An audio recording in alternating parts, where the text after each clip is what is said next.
So we have coming up next, Paul Richins, who's from Achieve 3000, join us. So Achieve 3000, been a friend to the Learning Council for a really long time. You guys have an awesome curriculum courseware set. It's covering multiple topics. Can you give us a little briefing? Because this is the stuff the Learning Council talks about the most editorially, is the stuff that is actually carrying some of the teaching load in order to give some teachers some relief from their massive overwhelm right now. So let's make sure I can hear you. Can you speak up? Can you hear me now, LeiLani? Yes, I can hear you now. And what a wonderful bookshelf behind you. I want to be in your house and read all. Yeah, it's fun. In fact, I get to go through it routinely to update and to see what I want to keep. Yeah, books are cool. All right, good. So I'm going to put myself off camera and let you share out so people aren't distracted by me. Okay, this will be quick, but I really appreciate the alliance with Learning Council. And like you said, LeiLani, we have had a good alliance over the years, and so we're excited to be here today. I'll tell you a little bit about Achieve in overview, and then I can answer some questions at the end too, because it was good to hear talk about the reallocation of resources and what resources are most effective in moving the needle, and that's kind of what Achieve 3000 is all about. So we're best of class digital solutions, and we've been around since 2001. We help to increase and enhance learning acceleration. We've been in the in the business for over 20 years. We've helped millions of students.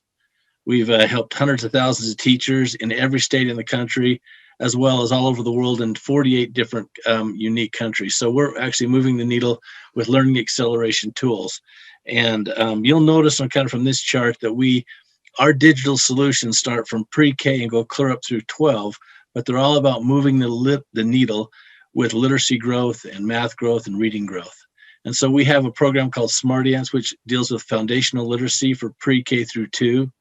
And that program helps these kids become independent readers by the time they can level set and find out what their Lexile level is in grade 3, which when we move them into a program called Achieve Literacy. And this is a program that has a baseline screener that allows the educator to find out what the baseline level for reading is for the student, and then accelerate their literacy growth and stay on track for college and career readiness, 3 through 12th grades.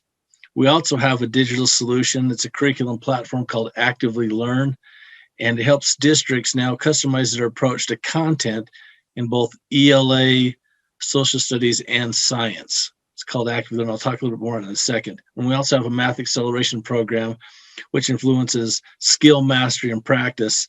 And it basically serves as a tutor for every student K through 12, which also has a screener via MetaMetrics and to find out what their mathematical level is K through 12.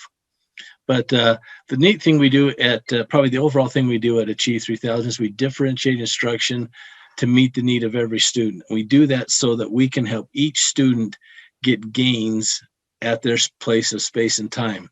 So we can help the struggling reader see significant gains over year expected growth, the on-level learner, the gains of that growth, and also the advanced learner and the English learner. So we meet the kids where they're at, give them that content, equitable across content, and help them to grow and develop from there. It's kind of what we're all about with Achieve. But the neatest thing about this, and I think this is where we'll all pay attention, is I wanted to kind of let you guys share a voice of this. And so this is a principal from Florida, and he'll talk about his Achieve Literacy growth and development here.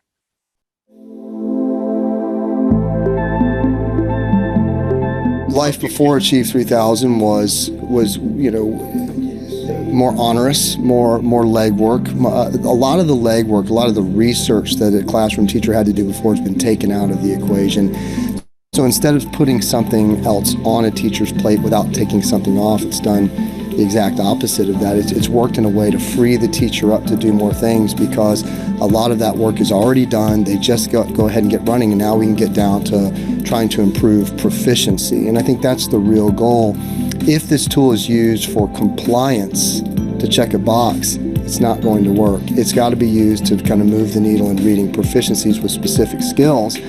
And that's what this does now. It allows it to speed that process up. And I think where Achieve can help take us is in a direction where we're more specifically, intentionally targeting the deficiencies so that we can bring them back up to speed on grade level quickly, and do it without making it something that's unpleasant for the teacher and for the student to make it more engaging and more enjoyable. But for us, literacy is the thing that lifts all boats, and learning in science, learning in math, learning in history, learning in everything else, the key is literacy. So we've actually taken on a lot more reading teachers. Our reading department has grown, it's continued to grow. We think it'll enhance our graduation rates. We think it'll help with ACT scores and getting more people prepared for college, career, and life. So for us, Achieve 3000 is critical.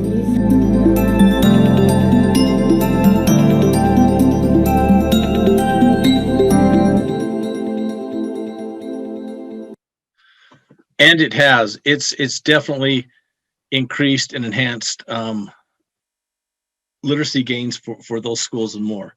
So let's take a quick look at what some of the numbers that you could see and experience at your school. And since we have just a Hey, brief... Paul, your navigation bar. Okay, good. You moved it down. It was right in the middle of your screen. Yeah, okay, sorry about that. Thanks.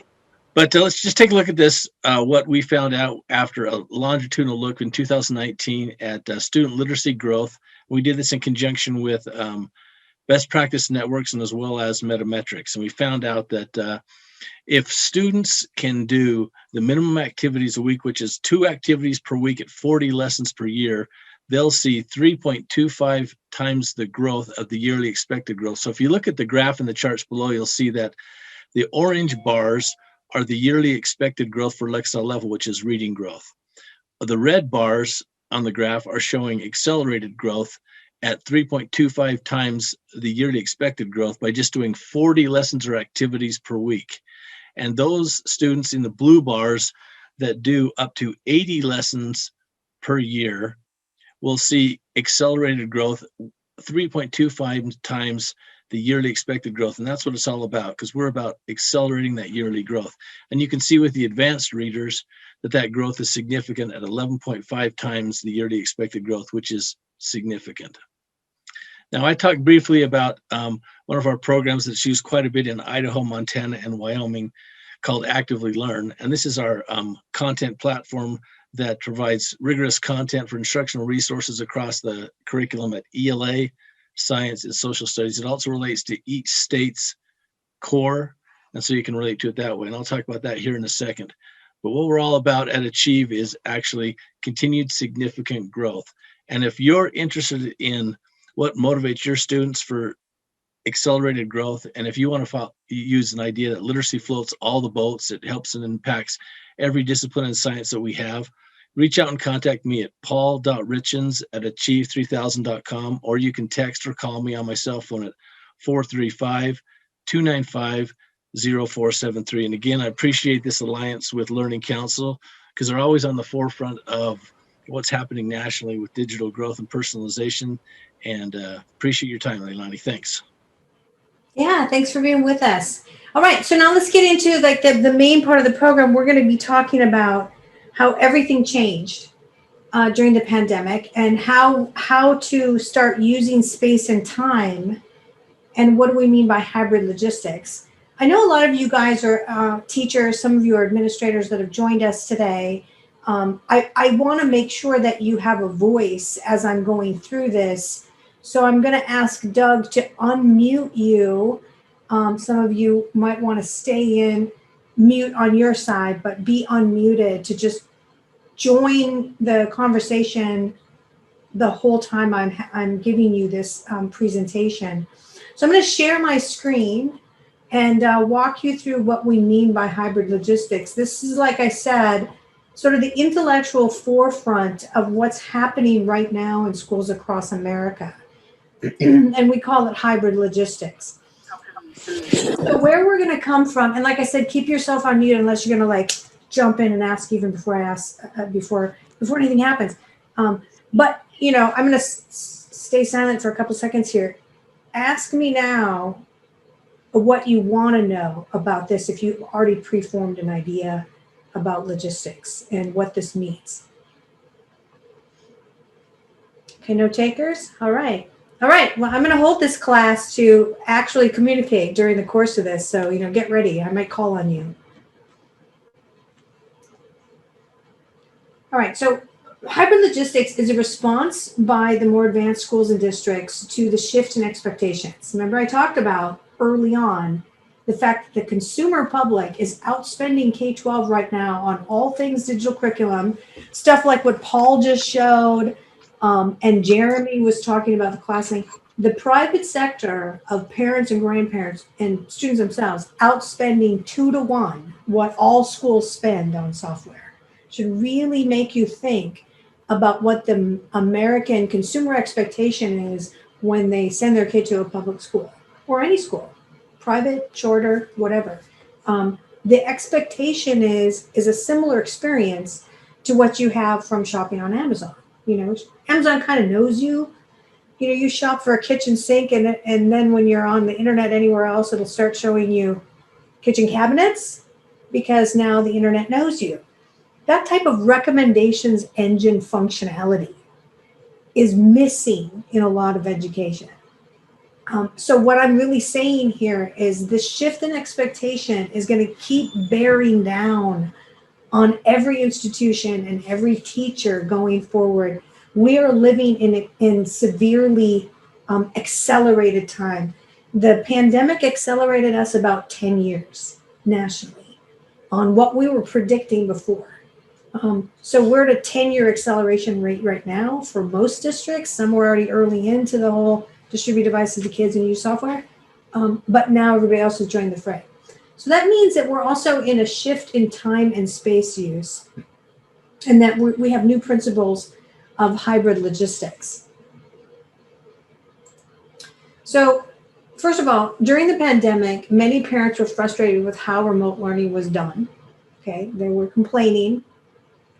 They felt like it wasn't working. Their kids were disengaged. They were lonely. Schools were not even putting together calls just so kids could be together. We had one superintendent in Colorado tell us the first time they put the kindergartners together on a Zoom call, they all got on and just cried for joy. It's really been a moment, and it's really caused a lot of change. And for us to really address and accept a phenomenal amount of change in how we behave and what we're using for technology to be together. There's a lot of parents that are still afraid and they won't come back. I don't even know if that's going to change once most people are vaccinated or we've reached herd immunity. However you want to say what's been happening with this whole pandemic, doesn't really matter. We still have people that are afraid. And we have another population who just wants normal back. But besides these two areas, we have a group that's emerged now that have experienced what it's like to have a home life with their kids mostly home. They've watched over the shoulder on the device of what the teachers are doing with the kids. And they kind of like this homebodiness. They kind of want to keep this disaggregation of space in some form. It might not be all the time. Maybe they still want their child to go to school once in a while, but not all the time, like we had it before. So suddenly this fraying at the seams of the structure of space and time use is more the norm than ever before. So where we were as a country going into the pandemic is we were already at 27% of the American school-age population leaving traditional public. And what I mean by traditional public is bells ringing, kids in grades and classrooms, walled off, individual teachers, not, like the big homeroom only concept. And that was partially in charters, which obviously are still public, but they're alternatives to the American mind, and then private schools and homeschools. So at 27%, we've already sort of crossed the chasm. There was a book in the 90s called Crossing the Chasm of what trends mean. Like once you hit 13 or so percent, a trend almost always inevitably goes and sweeps the majority of the market. So we were at 27% before the pandemic. And then after the pandemic, we're already at 33.6%. So we are, and that was an accelerated sweep. Now I want to mention something about our percentage here, is that two things. 6 of the states don't report homeschooling. They don't require parents to register anywhere. They're just out. Like there's no tracking. So the federal numbers are always significantly off on this. Plus, it's really not in their best interest to notice this trend. So 3.6% is the Learning Council's estimate of additional defection away from traditional public during the pandemic. That is extremely conservative. So for example, we know that Houston ISD at 13,000 kids lost is about 15% in their total loss, but they think it's temporary. So does San Diego, so does Houston and Los Angeles Unified, which at one point had 40,000 kids out. So these numbers are not small, and it's not just happening to the biggest districts, it's happening nationwide. So, and those percentages shift. That's also a lot of money. It's a tremendous amount of money in lost seat time. So Oregon is lucky in that if they lose kids, they can just rearrange the budgets. So there's more money per individual child. But I don't know how most other states are going to cope with this amount of loss. But I think there's a reckoning coming as we go into budgeting for the next fiscal for 2022. So the other thing that we know is that at this estimated 33.6%, that the number of people that are opting out is creating a national wave of desire for extreme flexibility. This is going to put back on public education the need to devise new structure and think about themselves as a service model, because this is real competition now for the old structure. So again, I'm inviting you guys to, like, you know, tell me no, or say not happening here, or, you know, raise your hand, talk to me. I want to get, like, you know, some feedback from you. So the Learning Council, when we're looking at the space and time revision, we're looking at on this slide, on the space side, a lot of schools and districts have started sectioning their buildings and their entrances. So groups A go in here, group B goes in over here. And that's still continuing as long as face masks are in place. Even if the pandemic numbers go down, they're going to still do this. This is happening a lot on the East Coast. Also alternating the building use by groups, sometimes by days. And then there's this new thing happening, which I'm going to show you a little bit more, called the house room, which again is a segmentation of the population of students. And then the use of classrooms as meeting space only. So let me stop on that point for a second. In corporate America, for almost 20 years, there's been this trend to move away from offices, which are kind of like classrooms, right?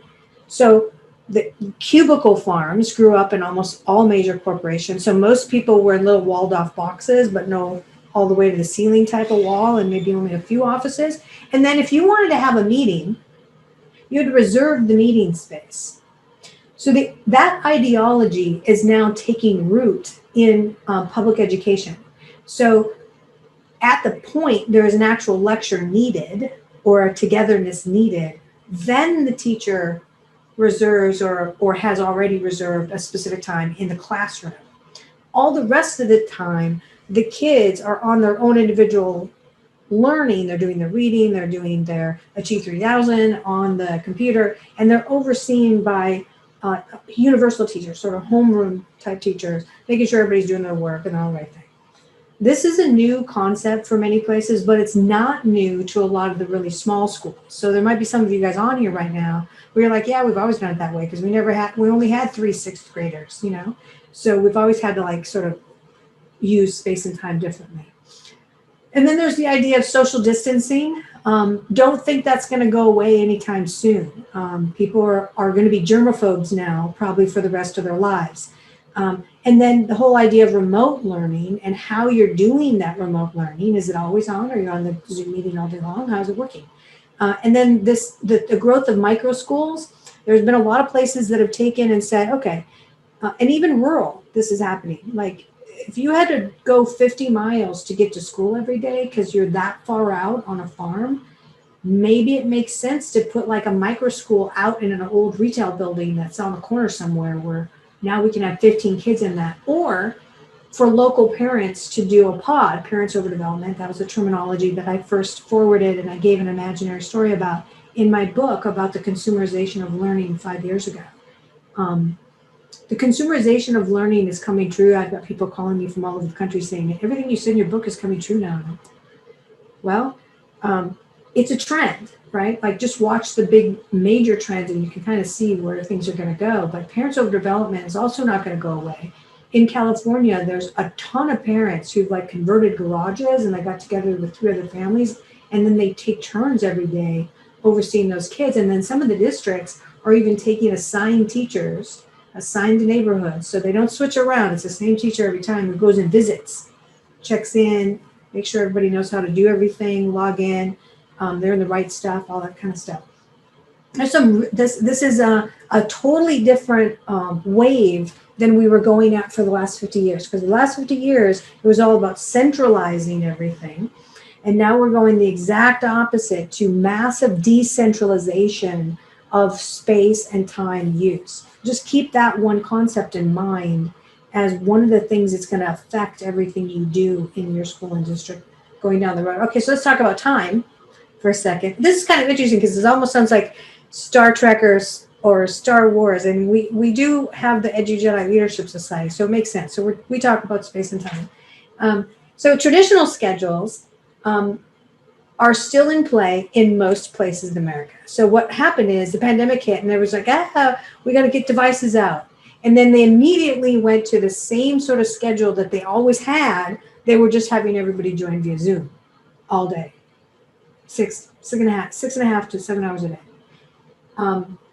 Or they were telling teachers, good, normally you had your 45-minute Carnegie unit hour, so to speak. You can only use 20 minutes of it for togetherness video-wise. The rest of it has to be asynchronous. So teachers are like, okay, I can kind of think with that. That's like me talking about the lesson, spotlighting a few key points in it, and then releasing everybody to do their reading or their essay or whatever else they got to do. I get it. So that started to take shape, but there's still not enough of that sort of thinking with synchronous versus asynchronous.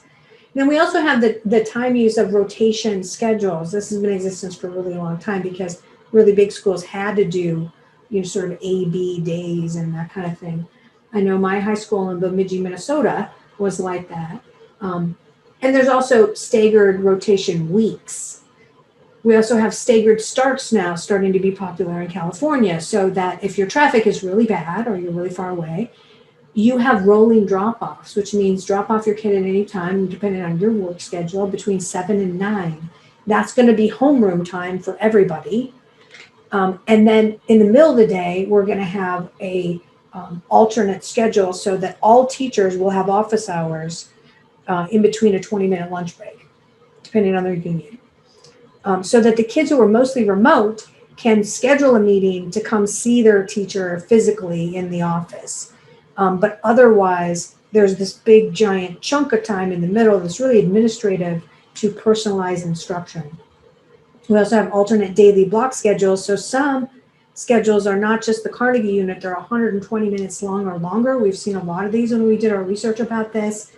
And with an admonition to not use all of it on a Zoom call. And then there's this new thing arriving, which I'm going to get into detail. This is the heart of logistics. Time use is the heart of the discussion about the future of education. And that has to do with recognizing individuals for their own identities, realizing equity is a real issue, and looking at how you can auto-cohort students and calendar them by pace, and if not competency-oriented, at least by pace through the mainline normalized routine curriculum, which is not necessarily competency-based, but simply get this done, take this test, kind of a thing, which is the way where most of America is still. All right, so here's the impact on teaching that's happening right now. And you teachers that are on the line, please raise your voice right now and talk about this. So the shifting space and time issue is teachers are sometimes teaching from home, which is great. I mean, maybe one of the outcomes of the pandemic is like, yay, I get to work from home 2 days a week like the rest of corporate America and all the programmers out there. This is going to be awesome. Via video conferencing systems. Some teachers have to do this right now because maybe they're 50 or 55 years and up, and they just feel uncomfortable with the pandemic right now. So they just would rather do this way. There's also being in classroom as the old style versus you only go to the class as a teacher on campus, just like higher ed does, when it's time. You're not always there. Kids are in homeroom, they're in the library. And then there's this new thing also happening, which is frontline versus backline. So the frontline are the teaching face to the student, and behind them is similarly credentialed teachers that are sort of laying the bricks of every single lesson, modifying as needed, personalizing for the kids, and then passing forward that message saying, go, attention on Johnny today, attention on these other three kids, and then here's the lesson. Kind of like you would hand, a television commenter, like, here's your script, here's the show for the day, and they just sort of read it off the prompter. But with the skill of a teacher, watching and seeing cues and making sure to address issues. So that's one of the new things happening. The reason it's happening is because the speed of change has required so many schools and districts to put everything now digitally, and the form of the lesson in a digital environment is not the same. And there's so many ways to talk about that. I mean, we could probably talk for 3 hours about that alone.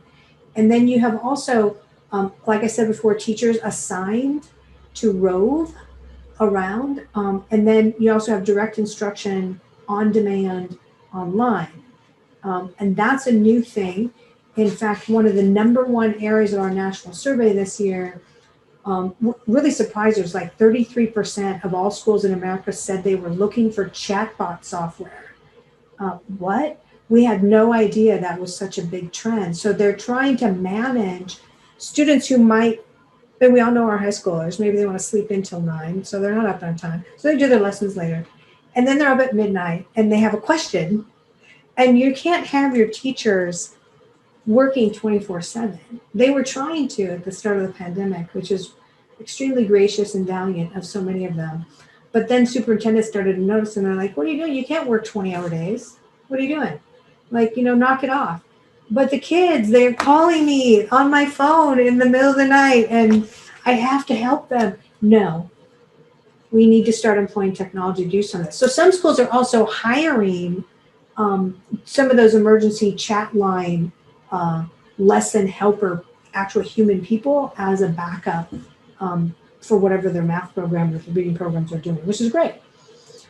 All right. So this new attitude from Fresno Unified, one of my good friends, Kurt Madden, who's the chief technology officer there, this is their new attitude about this logistics issue. They just basically admitted right out of the gate when the pandemic started, there's not a captive audience anymore. And that has levels to think about it. Like, not a captive audience. So physically, they're just not there. Yeah, they're not captive. But what does that do to the dynamics of the teaching? If you don't have them sitting in front of you, or you've now moved to a flexible schedule where you only have them sitting in front of you once in a while, what are you going to be? And what do you got to do to get them involved, to get them inspired, to make them feel like they're part of the group? You're probably going to have to be less authoritarian and more like, hey, coach, mentor, guide along the way. So that's what they came away with. They wanted to design their curriculum in Fresno. And a lot of districts have told us this. We've had 20,000 people on our webinar since March, mostly administrators and some teachers. They had to design their curriculum to work with traditional, with PPE, face masks, dividers, the whole thing, in the blended and campus, remote learning, as well as kids who are going to be distance only. They are now orchestrating all three realities and probably always will. So I talked a little bit earlier about the optimum in screen learning, and this is a major lesson for you teachers, is that the biggest study that was ever done was 120,000, 15-year-olds. So some of this isn't going to be applicable to the youngest kids. Just saying, for the guy who's on here as a first grade teacher, this probably doesn't apply to you because there's going to be less time for them. But the optimum is 4.5 hours before it can do, possible damage. You don't want kids on the screen all day, every day. that 4.5 hour, 257 minutes is that sweet spot, but also as a school, you do not want to like necessarily take the whole 4.5 hours, because we all know kids are at home at night on these things, messing around, talking to each other, playing games on other devices as well. And so you need to reserve some of that time for personal use.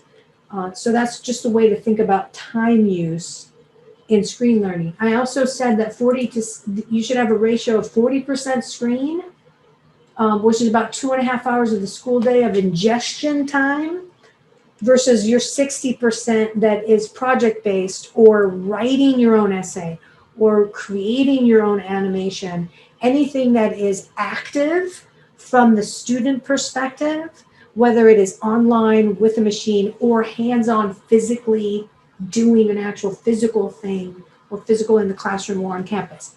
Those are the ratios that are the proper ratios per the study. So the big question for K-12 is really this: how am I going to use space, and then use all my teachers to actually orchestrate that, and then the workflow of all that, and time.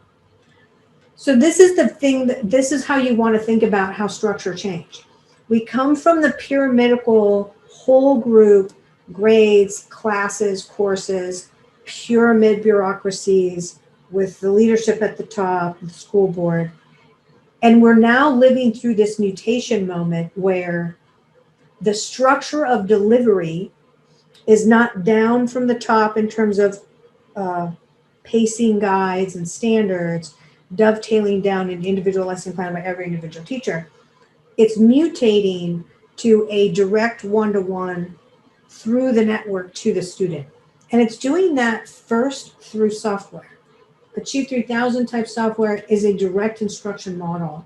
It does require you to have intersection with live humans, which is fantastic. A lot of the good stuff does that, but there's a lot of other stuff in the consumer market that doesn't at all. Like, I challenge you to try to find somebody to actually talk to at Amazon. They don't need it, and they're doing what, $1 trillion a year in revenue. So the issue of how you as an institution keep your humanity, keep precise human interaction, and lift the quality of the humanity while doing a lot more technology is the question of this next age. How do we do that? And that is an art, and it actually can be done. So for example, take a look at Amazon. They can get your cold box there with ice cream in most major cities. If you order it online right now, 2 hours later, it's on your doorstep. That's logistics. FedEx can get a box, which is delivered by human hands, anywhere in the world in 24 hours. That's logistics. So how do we actually cause that same sort of precision and perfection of our human teaching and our human quality to intersect precisely? So where we're going is this last part on the slide, and that is individualized learning, which means set up for you as an individual student by an institution. Remember, personalized means something else. It means something I do for me, like by picking out my blue hair or my green hair on my avatar or my subjects. Individualized learning is as a distributed service, regardless of space or time, with an extraliminal network. This is a big word. You're going to have to look it up. Extraliminal means not within the confines of my own institution only. So that means maybe I can't get a science teacher out here in Wyoming where I need them. So why don't I port one in from the internet 3 districts away? Why don't I go to those guys and share theirs and give back something in return or contract that way? We've always done that with special needs teachers all across America because nobody could get enough of them. So those poor people had to go, school to school to school and put 400 miles on their car every single day to do the special needs lessons for all the kids. Now we can do a lot more on the internet. We can even do some surgery oversight over the internet, which is amazing to me. But what we're going to need is those bottom words on this slide. We need algorithms to do a better job of predicting live teaching intersection. Now, as a teacher, you're in your classroom and you're probably looking at your kids and going, algorithm's going to tell me when I'm going to work with Johnny. I don't need that. No, that's because he's in front of you or she's in front of you, right? But what happens when they're not in front of you all the time?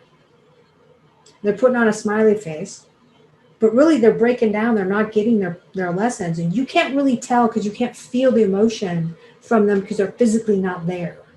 How can you start using more technology to give you hints and clues that you aren't seeing now? That's really the trick, because we all know that original distance learning got a bad rap. And the worst part of the original distance learning, like people weren't learning, like was number one, navigation, poor navigational quality. Like you can find your stuff, what folder, where am I? Am I supposed to click here? My login doesn't work. It was a mess. People even forgot they were enrolled in things, and no reminders went out as automatic notifications, which is now commonplace in modern systems. And the other reason is that it just lacked humans. People literally didn't actually engineer in the human intersection. So what I'm talking about is this next great leap to precision instruction and using your humanity for its best. Like a lot less teaching and divulging of knowledge and a lot more social emotional leadership, catching the exact misunderstanding of each student, fixing it, moving them along. Even if that means rolling back the whole thing and going, you're all the way back here at missing this. I need to catch you up and now I'll leap you forward, right? This is the new art that is coming forward. So here's the problem that you're probably all experiencing. Comment, please. I'm waiting for somebody to comment and raise their hand. I'm dying for you guys to do that.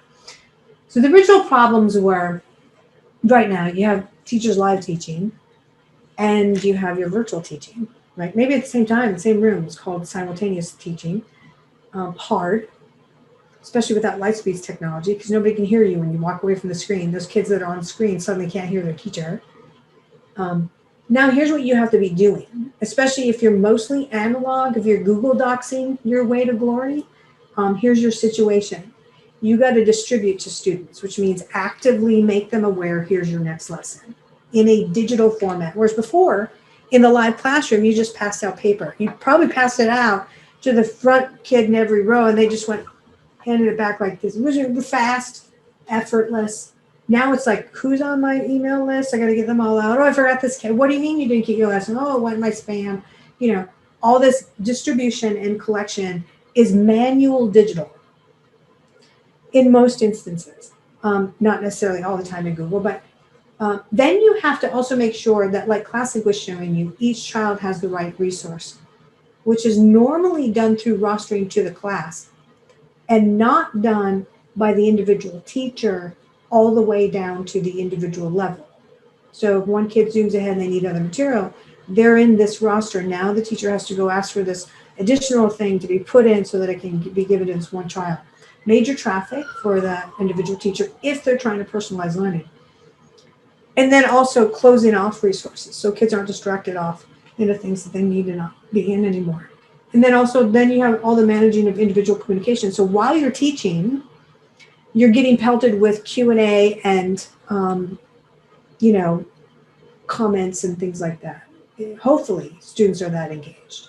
If they're not that engaged, then you're not doing that much of that. And then you have additional reason to worry because no one's being engaged. All right, so when we look at that teacher-centric model, what we're saying is that we're looking at a future where we're going to move to a student-centric model.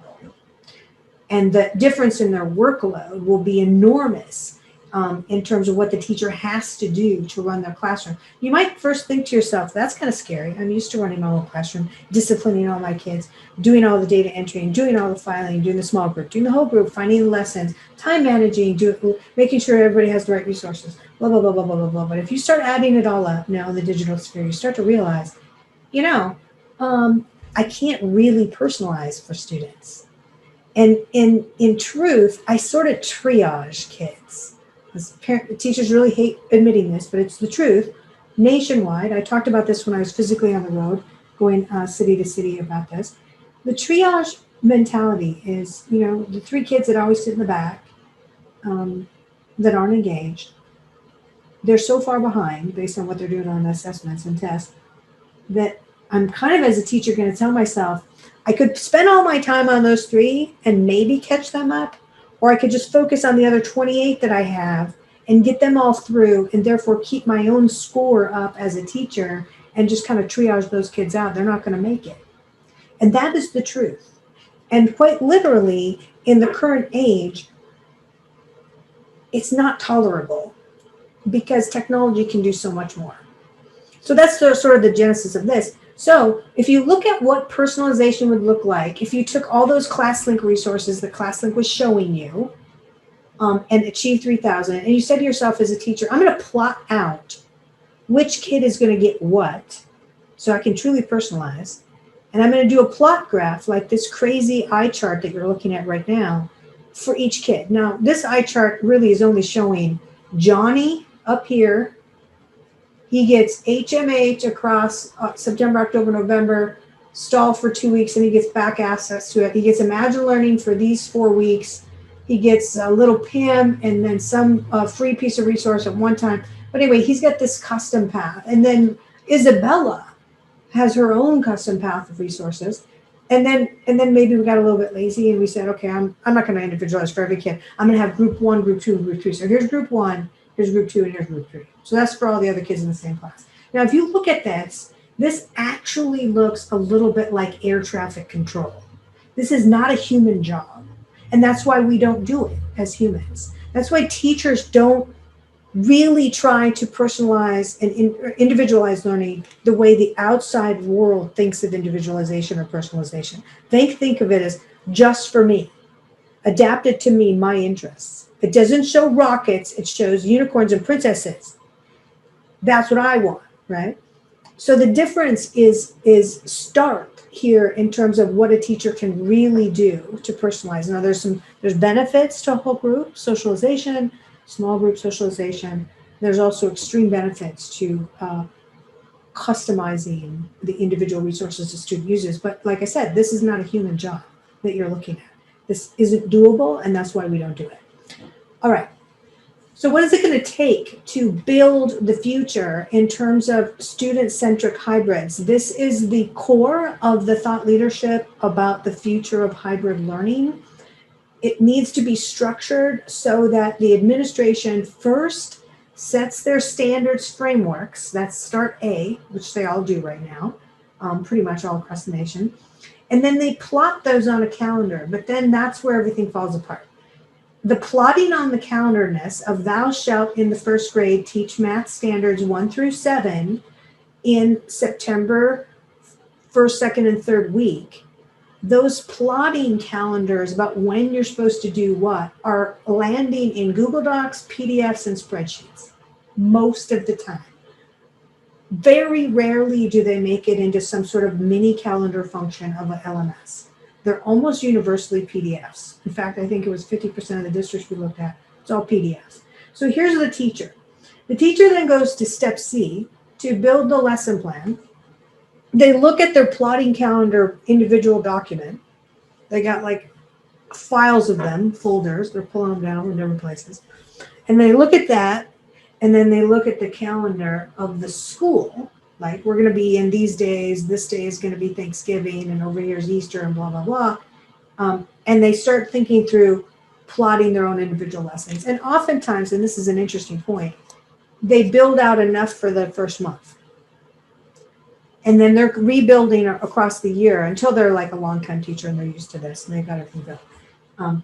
But the lesson time used per each one and the laying of every single brick digitally is an individual workload on the individual teacher, and it may not sync or their file structure may not even make sense to another teacher. So it's a disassociation from a sort of universal digital operation. So the future is D, where you would make a lesson sequence and you would say, step 1 is, read or do this module. Hi. Step 2 would be build a paper model, right? Like this is a little hands-on for the student. Step 3 would be now I'm going to have a live lecture. So I need all the kids to arrive at this point because this is when we're going to do this. So you would set that in your system to actually say, this is the trip point for the trigger to the calendar for us to get together. Now, this is like the Uberization of learning. So when we talk about the hybrid logistics, get in your mind how Uber or Lyft works. You hit your app, you say, I need a ride to the airport, and the app goes doodle and finds a driver and says, hey, do you want to take this person to the airport? They're right over here. And the driver looks at it, okay, I'll take that ride, right? And now the two of you have a transaction, like a class. And when the transaction is done, you both go your separate ways. So that's what we mean by creating hybrid logistics structure disassociated from the old structure of all being together all the time. But we still get togetherness. So this is the discussion. All right, so I think we're coming up in the top of the hour pretty soon here. Yeah. So I only have a couple more minutes. And I want to show you the rest of the way that you should think about this is that true personalized pathways, true individualized learning would use algorithms to set up auto cohorting, auto distribution of resources, and auto calendaring of students. And it would not leave behind the human teaching. This is critical. So you maybe have a start point as a student to do your pre-reading for your social studies. And then the next thing is a lecture intersection. You get a stoplight because you're the first one of 3 kids to hit that intersection. This particular point in your learning has to wait for the rest of the cohort to catch up. So you're told, hey, go study your science stuff. Starts running a clock behind you. And then you arrive at when the whole cohort arrives, triggers the calendar, lecture is scheduled, and you go to your classroom and everybody's there. Then you leave that intersection, that Uber transaction point, that ride, and you go to the next thing on your path until you get to the end of the path.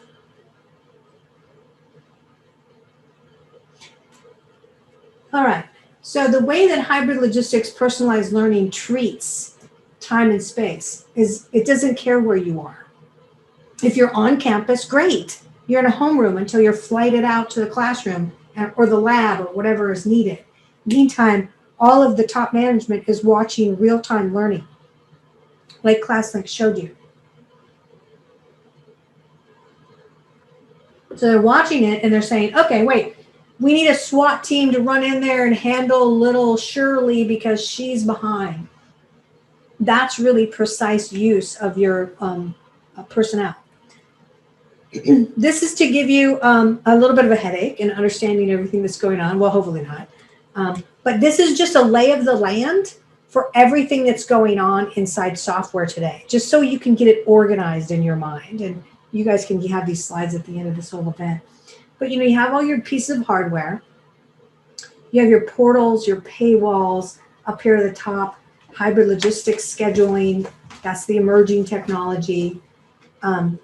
Access management, all these other parts. And then down at the teacher level, you have all these little widgets, math this, science this, language this. It's all plugging into this overall structure.